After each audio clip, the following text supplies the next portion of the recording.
अस्सलाम वालेकुम एवरीवन। मुझे यकीन है कि आप सब लोग खैरियत से हैं इंशाल्लाह। अल्हम्दुलिल्लाह रब्बिल आलमीन। मैं और मेरी फैमिली भी बिल्कुल खैरियत से हैं। आज की एक छोटी सी बात, अगर कोई शख्स आपकी जिंदगी से निकल जाए, वो चाहे आप उसे अपनी जिंदगी से निकालें या वो आपको अपनी जिंदगी से निकाल दे, आपने अपने आप से एक सवाल करना है। आपने अपने आप को पूछना है कि क्या आप उस शख्स के साथ मुखलिस थे। अगर तो आपका जवाब हाँ में हो ना, तो यकीन करें वो शख्स बहुत नुकसान में है और आप फायदे में रह गए, क्योंकि आप तो उसके साथ मुखलिस थे, लेकिन वो आपके साथ मुखलिस नहीं था, जिसकी वजह से उसने एक मुखलिस रिश्ते को, मुखलिस दोस्त को खो दिया। तो बस किसी के जिंदगी में चले जाने से परेशान मत हुआ करें, खुश रहें, अपने ऊपर भरोसा रखें, अपने अल्लाह पे भरोसा रखें और बस उसको अपनी यादों में भी मत रखें, उसको अपनी यादों से भी निकाल दें, अपनी जिंदगी की हर चीज से उसको निकाल दें, क्यों ना, और अपनी जिंदगी में खुश रहना है। बस उसने आपको, आप जिससे अच्छे मुखलिस दोस्त को, रिश्ते को खो दिया, वो जाने, उसका अल्लाह जाने। बस आपने भी इसी तरह उसको भूल जाना है। जज़ाकल्लाह खैर। ये है सैटरडे की मॉर्निंग। मैं सुबह जब किचन में आती हूँ तो मैं सबसे पहले ये नारियल का एक टुकड़ा खाती हूँ, जिसको मैंने रात से भिगो के रखा हुआ था। और ये चूँकि वीकेंड है, मेरे हस्बैंड भी घर पे हैं और मैं उनके लिए कोई मीट शीट निकाल के रखा हुआ है पकाने के लिए। और यहाँ मैं नाश्ते की कर रही हूँ तैयारी।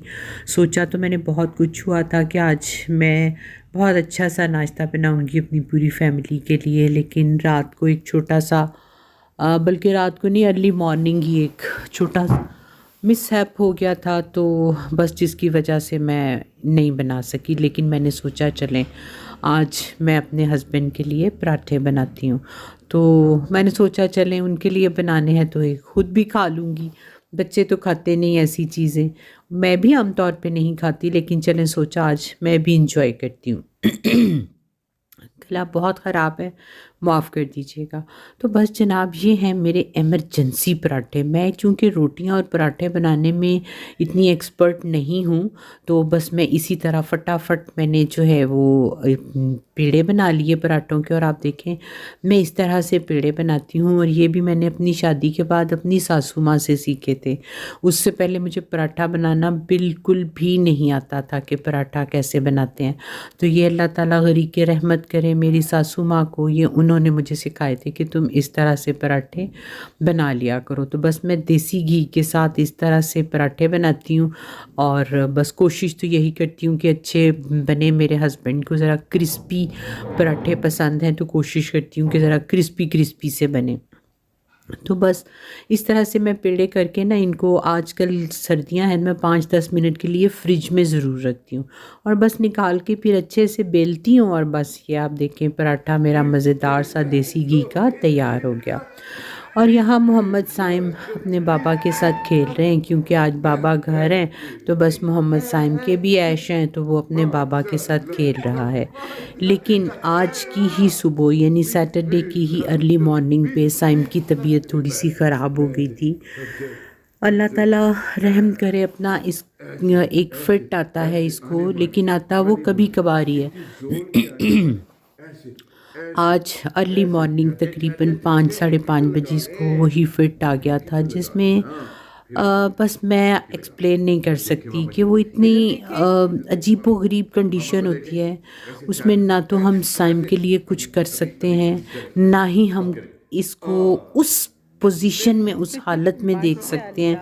वो होता चंद सेकंड का है, ज़्यादा से ज़्यादा जो है ना वो प्रोलॉन्ग करता है 8 से 10 सेकंड तक, लेकिन वो 8 से 10 सेकंड किसी क़यामत से कम नहीं होते।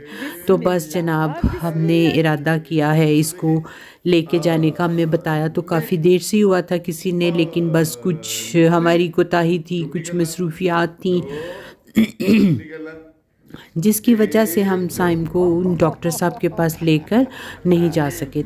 बस हमने डॉक्टर साहब से टाइम लिया, संडे का हमें टाइम मिला और बस हम फिर अगले दिन अर्ली मॉर्निंग निकल गए थे साइम को लेकर। मैं इस वक्त सराय आलमगीर की एक स्ट्रीट के अंदर फिर रहा हूँ और यहाँ पे हम एक अल्लाह के फरिश्ते हैं, उनका नाम है डॉक्टर इमरान साहब और हम डॉक्टर इमरान साहब से मिलने के लिए आए हैं। मोहम्मद साइम साहब जो हैं वो ही is not well. Mohammad Saim साहब की तबीयत काफ़ी ख़राब है। एक तो आप सब लोगों से रिक्वेस्ट है कि मोहम्मद साइम साहब के लिए आपने दुआ करनी है और कि अल्लाह सुब्हान ताला उनको शिफा अता फरमाए। और डॉक्टर इमरान साहब, इमरान खालिद साहब के क्लिनिक पे मैं पहुंच गया हूं और doctor Imran Khalid is such a gentleman कि उनका क्लिनिक कोई 100-200 यार्ड्स पे है रोड से, मेन रोड पे। वो रोड पे तशरीफ़ लाए और उन्होंने गाड़ी में ही मोहम्मद साइम साहब को चेक कर लिया। अब वो उनकी मेडिकेशन के लिए हम यहाँ पे आए हैं और डॉक्टर साहब को मुझे मेरे एक दोस्त ने यूएई से रेफ़र किया था। डॉक्टर साहब अस्सलाम वालेकुम, मेरे व्यूअर्स को बताएं जी, डॉक्टर इमरान खालिद साहब हैं जी और मोहम्मद साइम जैसे जितने फरिश्ते हैं वो यहाँ पे डॉक्टर इमरान साहब के पास आ सकते हैं उनके पेरेंट्स लेकर। और अब हम डॉक्टर इमरान साहब से डिस्कस करेंगे। सर, ये साइम की रिपोर्ट्स हैं और इन्होंने बहुत सारे ऐसे जो अल्लाह के फरिश्ते हैं उनको ट्रीट किया।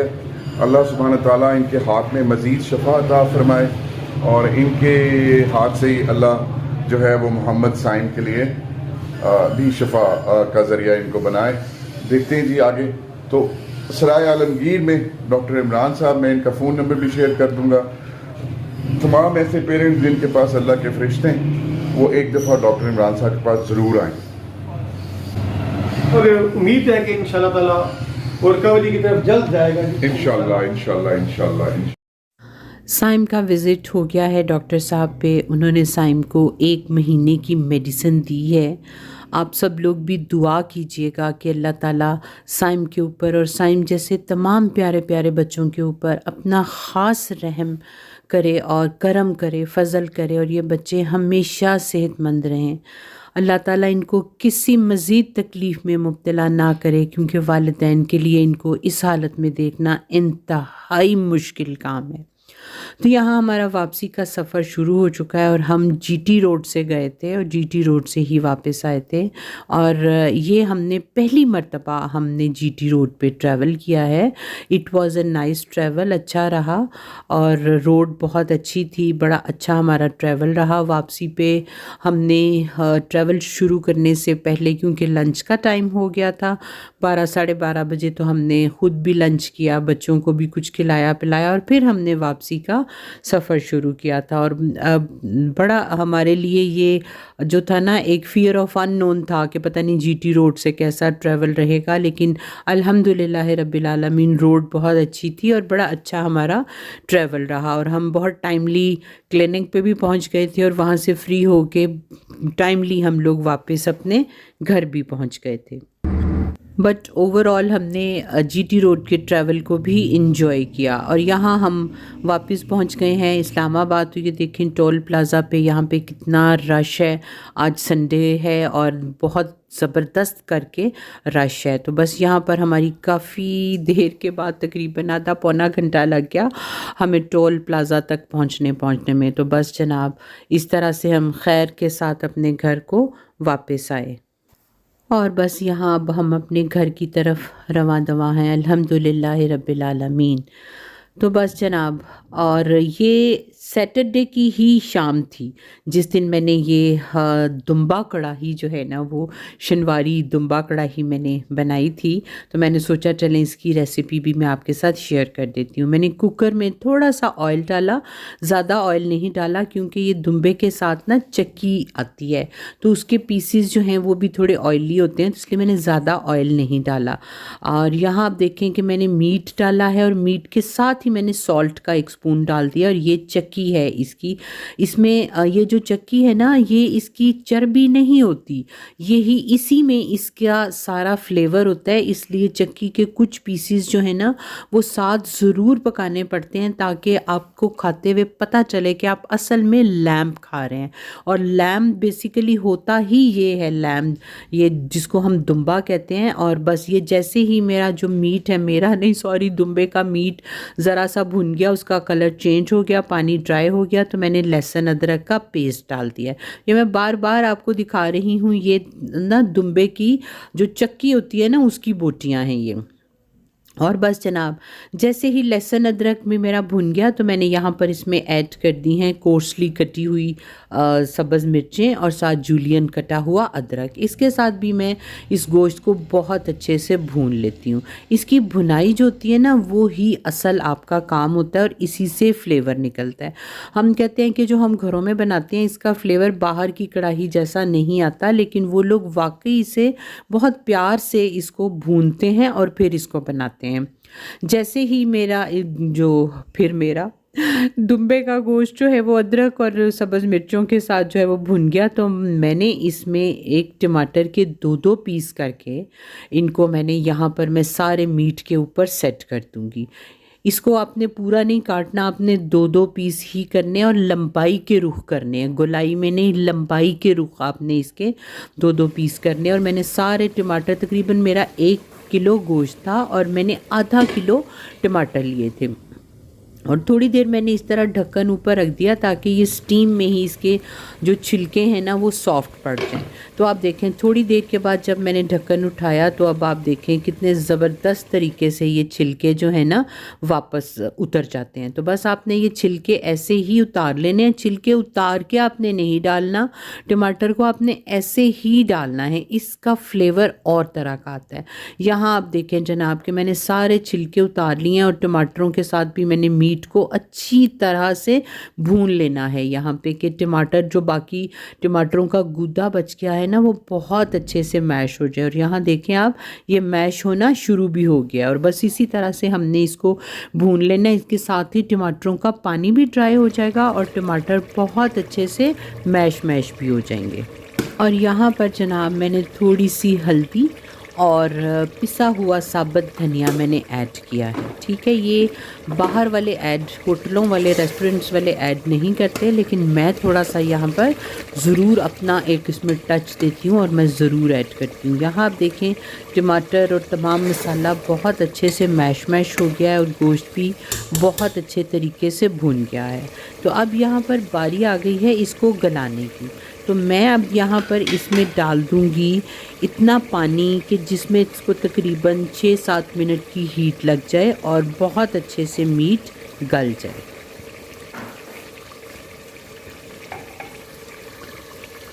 हाँ, मैंने इसमें ऐड कर दिया है पानी मैंने इसमें बॉइल्ड वाटर ऐड किया है, यानी केटल का पानी, लेकिन मैंने इसको मैयर करना था इसलिए मैंने इसे कप में डाल के ऐड किया है। तकरीबन 1.5 कप मैंने यहाँ पर पानी का डाला है क्योंकि मुझे पता है कि इसको कितनी देर में गल जाएगा ये। यहाँ मैं इसको हीट लगवाऊँगी कुकर को बंद करके और तकरीबन 8 मिनट में मेरे ये जो दुम्बे का मीट है ये बहुत अच्छे से गल गया था।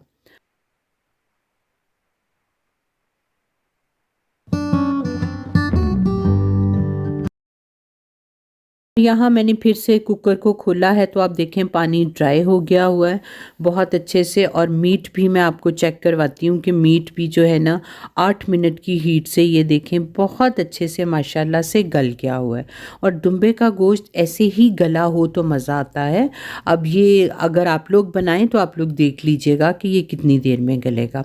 इस स्टेज पर भी यहाँ मैंने कुछ पकते हुए ही जूलियन कटा हुआ अदरक शामिल किया है। इसमें कमाल का फ्लेवर जो है ना यहाँ पर डेवलप होता है अदरक को इस तरह से डाल के भूनने से। तो बस मैं इसको एक मरतबा फिर यहाँ पे बहुत अच्छे से भून लूँगी गोश्त को कि इसके अंदर मज़ीद जो पानी वानी है वो भी बिल्कुल ड्राई हो जाए। तो बस जनाब यहाँ एट ए टाइम मैं बना रही थी 2 खाने, और बच्चे चूँकि ये वाली दुम्बा कढ़ाई जो है वो नहीं खाते तो उनके लिए साथ में एक और खाना भी बना रही थी। वो मैं आगे आपको चल के दिखाती हूँ कि मैं अपने बच्चों के लिए क्या बना रही थी। तो बस जनाब इस तरह से ये मैंने खाने दोनों कर लिए थे अपने रेडी। यहाँ मैं बच्चों के लिए बना रही थी मज़ेदार किस्म का आलू गोश्त, जो कि ऑलमोस्ट बन के रेडी हो गया है। और बस मुझे भी धनिया जो है वो बहुत अच्छा लगता है इस तरह से खानों में डालना। मैंने इस पे डाल दिया है धनिया और बस मैं इसको अब रख देती हूँ दम पे। तो बच्चों के लिए भी मज़ेदार किस्म का आलू गोश्त रेडी हो गया है। और बस इस तरह से जनाब मेरा हफ़्ते का दिन जो था वो ओवर हो गया था। और मैं आपको बताती हूँ कि अभी कढ़ाई को मुकम्मल हमने कैसे करना है। यहाँ देखें अभी थोड़ा थोड़ा सा पानी इसमें बाकी है। तो अब मैं ले रही हूँ ये आयरन की कढ़ाई। ये वो वाली कढ़ाई है जिसमें हमें शिनवारी कढ़ाई या कोई भी कढ़ाई, हम बट कढ़ाई से जो कढ़ाइयाँ खाते हैं ना, वो इन कढ़ाइयों में सर्व होती हैं। तो आपको तो मेरे शौक़ का पता ही है, मैंने इस तरह की तमाम चीज़ें अपने पास जमा करके रखी हुई हैं, क्योंकि मुझे कुकिंग में जुनून है, कुकिंग की चीज़ें लेने का। और कुकिंग के हवाले से तमाम अच्छी अच्छी चीज़ें और बर्तन लेने का जुनून है मुझे। तो मैंने ये कई साइज़ में रखी हुई हैं ये वाली कढ़ाइयाँ, जो कि मार्केट में अब बहुत आराम से मिल जाती हैं। तो बस जनाब अब यहाँ मैं इसको अपनी आयरन की कढ़ाई में डाल के भी थोड़ा सा मैं इसकी भुनाई करूँगी, क्योंकि ये कढ़ाई मांगती है खुले में भुनाई करना। यहाँ मैंने ये थोड़ा सा कुकर के अंदर जो मसाला वगैरह लगा रह गया था ना, उसमें भी पानी डाल के मैंने 2 घूंट तो वो पानी भी यहाँ पर ऐड कर दिया है। तो बस जनाब अब मैं इसको भी यहाँ पर इस कढ़ाई में अच्छे से भून लेती हूँ।